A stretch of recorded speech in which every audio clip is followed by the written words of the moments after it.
Sa kaugnay na balita, alamin naman ang kalagayan ng iba pa mga Pilipinong nasa gitna ng sigalot sa Iran sa report ni Kim Plagata. Sa gitna ng lumalalang bakbakan sa Israel, iniulat ni Department of Migrant Workers o DMW Secretary Hans Leo Kakdak ang kalagayan ng 4 na Pilipinong naapektuhan ng airstrike.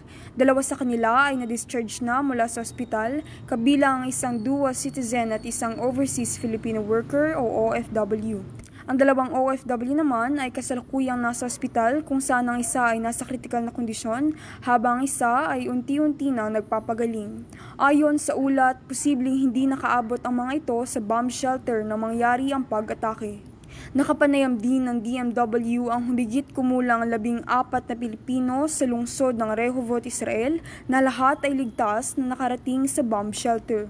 8 naman na nawala ng matutuluyan ang nabigyan ng pansamantalang tirahan. Samantala, tiniyak ng Department of Foreign Affairs o DFA na ligtas ang 30 Pilipino sa Iran at wala pang naiulat na Pilipinong nasaktan sa kabilang ng tumitinding tensyon sa rehiyon. Para sa Euro TV News, ako si Kim Plagata, sumasaludo sa bawat Pilipino.